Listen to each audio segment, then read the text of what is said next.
And so Nahash said, well, you can serve me on one condition. I get to gouge out the right eye of all of your men, and so that way it'll shame Israel. Now, why did Nahash want to gouge out the right eye of everybody? Well, we have to look at what the right eye allows you to do, or not having a right eye. What can you do without a right eye, and what can't you do? Well, one of the things that you can do without a right eye is you can still farm. Remember, Israel's economy very much was based off of farming. They were very much an agricultural economy at this point in time. This won't last. Eventually, they'll become more of a pastoral economy. But for right now, they very much grew a lot of their money from the crops that they grew.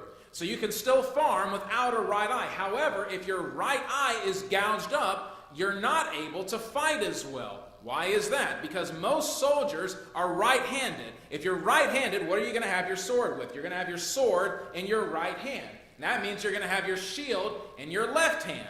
And so if you're using the shield to block, the shield's covering up your left eye, right?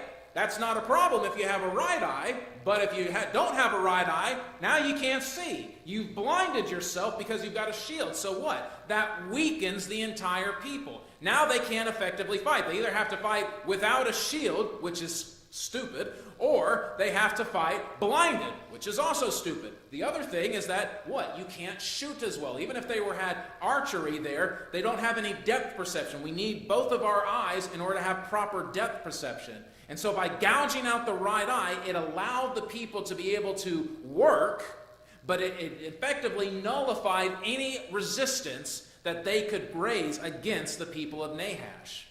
And so that's why he wanted to gouge out their right eye. He wanted to weaken them to where they could still serve him, but weaken them to where they could no longer resist him.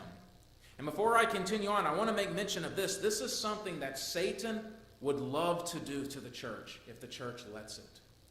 Satan would love to weaken the church, to gouge out the church's right eye. And there are various methods that Satan uses to do that. Satan will use false teaching to try to gouge out the right eye of the church. Satan will try to divide the church in various ways. Divide the church over how the building should be maintained, or try to divide the church over what programs should be done. Or right now, as we're seeing, trying to divide the church up by race. There are a number of ways that Satan will try to divide the church to weaken it so it cannot stand against the devil's schemes in this world. Satan will also try to weaken the church by distracting the church, giving the people in there so many good things to do, but they don't focus on what are the best things to do, what are the best things for God's people to be a part of right now.